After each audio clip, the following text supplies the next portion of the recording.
Black Panthers did it many years ago, and they lied and said that they were a militant group. No, they were feeding people, educating people, making sure the communities were in good standing. We cared about our communities. And until we, as the people, the people, decide that we don't want this anymore and take control of our communities and love one another once again, yes, I am the peace bunny, I don't care, then nothing will change until we decide, because right now someone else is pulling the strings.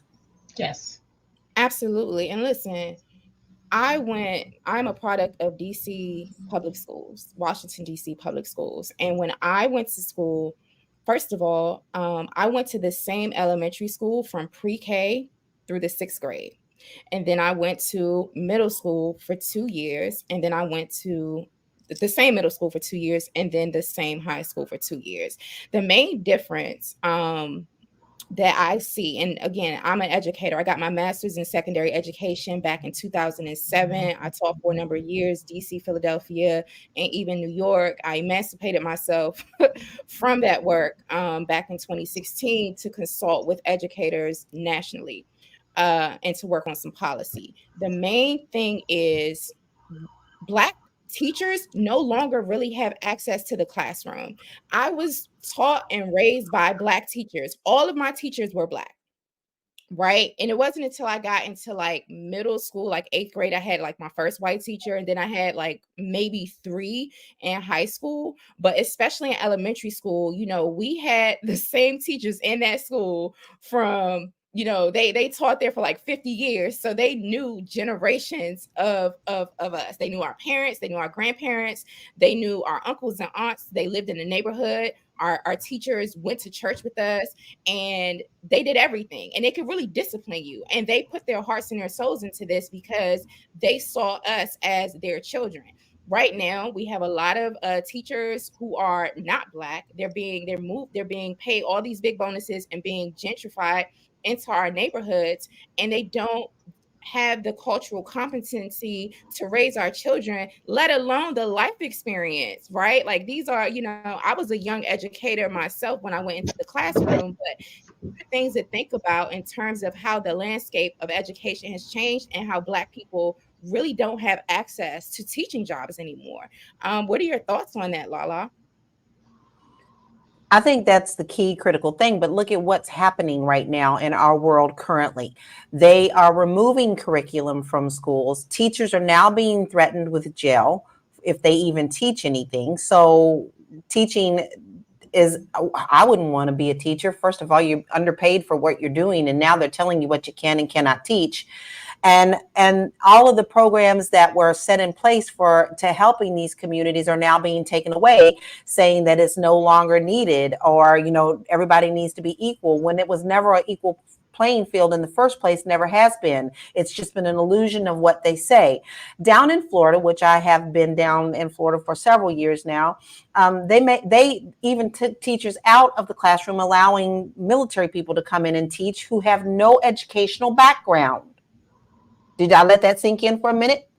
They're letting people come in and teach your children who don't have an educational background because they need teachers so bad, but yet they want to sue them. So I think as long as they have these things in place and they have us in a chokehold, it doesn't matter what color teacher you're going to get. You're lucky to get a teacher at this point. So how do you expect to educate our children when the educators are not educated themselves? Exactly. Simple as that. I'm in Florida too, by the way, and which is like the wild, wild west these days, because Florida politically is like the wild west. But I have friends who were teachers and guidance counselors, and they would tell me that instead of even raising the pay to retain teachers, what they've done is create programs to get people from other countries for a low cost to come and do the teaching jobs. And that way, so that you can cut down costs, but also you have to question the quality of the education. Especially to your credit, Lala, you said that they're having people with no educational background teaching your kids, because a lot of teachers, you'd find that they didn't originally wanted to be a teacher. They studied something in school, they couldn't find a job, and as long as you have a bachelor's, you can get a teaching job in most states, and they went for it, not really having the passion originally needed, and also not really even necessarily trained. Because if you go through a college program to be a teacher, I'm sure you're more equipped to do that job versus you just kind of like shimmy your way in. But I think that with what's going on, we need to shift from our individualistic nature in America. And I think that concept is to our detriment and has us lagging behind other countries. I think that to deal with all the issues around education, community-based, family-based togetherness is going to help solve or rectify some of the issue, especially as it comes to childcare costs, time, and money. A lot of this is also a money issue.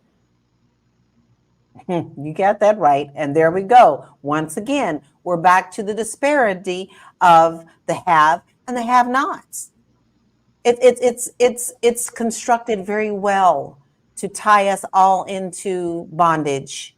Mm-hmm. And it is for a reason. I'm not trying to preach doomsday.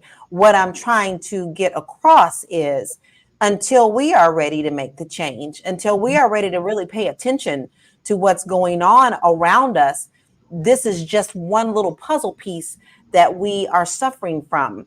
And this is where you also really need to be paying attention to who you're voting for, who is coming in on these smaller platforms, such as your local librarian, your local jailer, your local. If you pay really close attention right now, you'll see that there are a lot of people who are against anything that we stand for, are going for those smaller jobs because it's a stair step into the politics to take care of what they want to get wiped out. But Erica, I'm curious to know for you as an author, how do you give back as well? That's something that we all do. You sound like to me that you're a person who likes to give back. So how do you give back to the community? Well, you know what I do? I graduated from Arts High School. That's legacy. Melba Moore graduated from there. Tisha Campbell, Savion Glover. I'm not going to tell you when I graduated, but I'm not going to tell you my age. But I graduated from that amazing school in the performing arts. And I would go back and speak to the television production class. I actually worked with a friend of mine. He was there. He just retired this school year. And I helped one of his students. Her dream was to publish a book, and I helped her publish a book. I helped her get her ISBN. I helped her send her letters off to the Library of Congress. We sat down and we worked with a fellow student that was an art major that helped her do her illustration so that she knew those steps to take in order to create her book that she wanted to write and make available. So yes, giving back is so important. But my thing is if we don't give back in those areas that are depleted, you can give all day. But if it's in an area that's already overflowing because that's what everyone is, yes, that's for optics. No, we need to get in here where it's depleted. And that was an area for me that was depleted because when I went to Arts High School, no, we didn't have television production. We just had music, drama, and art. No, we didn't have creative writing. And truth be told, I was a music major, but I was a writer before I sang or danced or did anything. I was a writer. So my thing was this was an area that was depleted. This young Latina wanted to learn how to do this. And I said, you know what? I am obligated and committed to her. We started off with 15 of them, and she ended up being the only one. And I said, all right, girl, it's me and you. We're going to publish this book. And it took us all school year. And at the end of the year, before she graduated, she had her completed book. So that is one of the things that I give back.